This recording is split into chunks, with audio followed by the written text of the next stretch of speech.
Iată instrucțiunile pentru practica mindfulness referitoare la gânduri. Această meditație vă va pune gândurile într-o lumină de explorare, observarea lor fără judecată sau reacție. Această practică te învață să te împrietenești cu gândurile tale cu o conștientizare amabilă. Începe prin a sta câteva momente într-o poziție șezândă, cu spatele drept, dar relaxat. Lasă-ți ochii să se închidă ușor sau pur și simplu coboară-ți privirea în pământ, în timp ce îți atragi atenția asupra corpului și a respirației. Scanează-ți rapid corpul din cap până în picioare și încearcă să eliberezi orice tensiune pe care o găsești. Respiră profund de câteva ori pentru a te ajuta să te relaxezi și să fii aici, în momentul prezent. Cu atenția îndreptată spre corp, spre respirație, spre ritmul normal al respirației tale. Nu este nevoie să controlezi respirația în niciun fel. Aceasta poate fi mai profundă sau mai superficială, este în regulă. Lasă respirația în voia ei. Pentru a stabiliza mintea, este util să folosești respirația ca obiect al meditației. Respirația este disponibilă ca o ancoră pentru momentul prezent. Pur și simplu știi când inspiri și când expiri. Fără a te gândi la respirație și fără a pune în cuvinte, pur și simplu experimentează mișcarea abdomenului și a pieptului ca răspuns la respirație.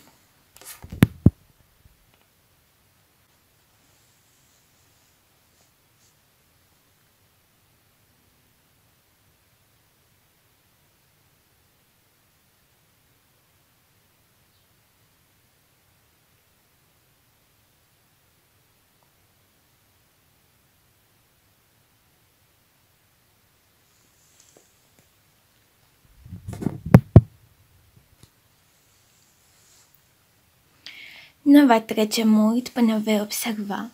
Mintea a fost distrasă de o senzație fizică, un sunet, dar cel mai probabil un gând.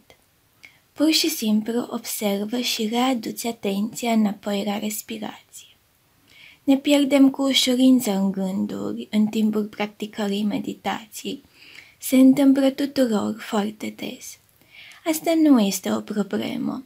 Când observi că mintea ta a fost distrasă de un gând, doar conștientizează la ce te-ai gândit. Apoi readuți ferm și gentil atenția înapoi la respirație.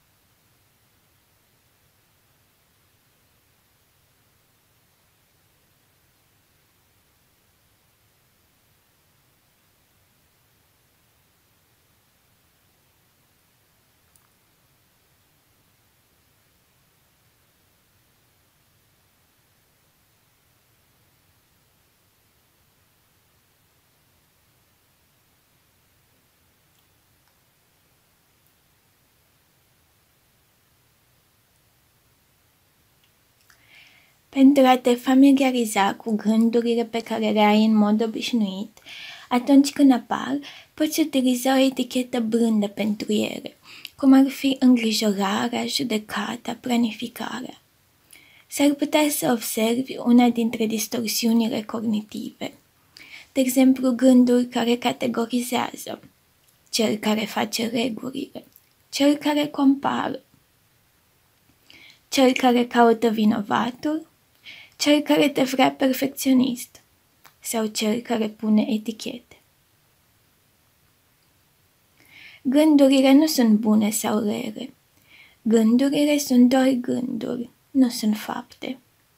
Observă-le cu amabilitate și curiozitate.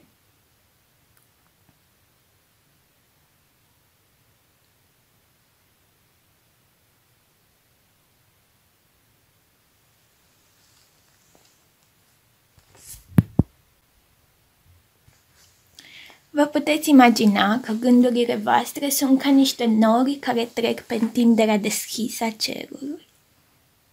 Puteți vedea imaginile în loc să produceți gânduri.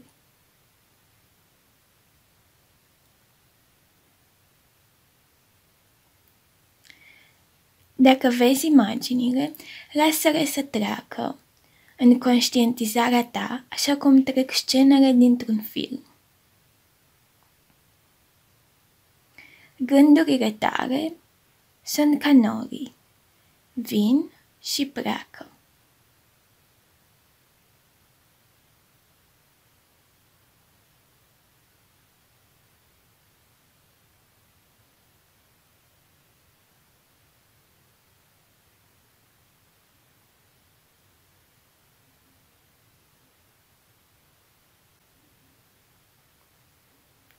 Odată ce ai observat, dar te-ai pierdut într-o poveste, readuți atenția asupra respirației.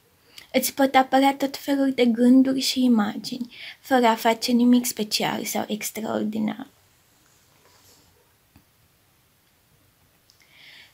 Stai cu respirația până când mintea ta începe să rătăcească. Atunci când faci asta, observă și etichetează. În ce fel de poveste te atrag aceste gânduri? Apoi, fără judecată, întoarceți ușor atenția asupra respirației.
Nu te alarma de gândurile din capul tău.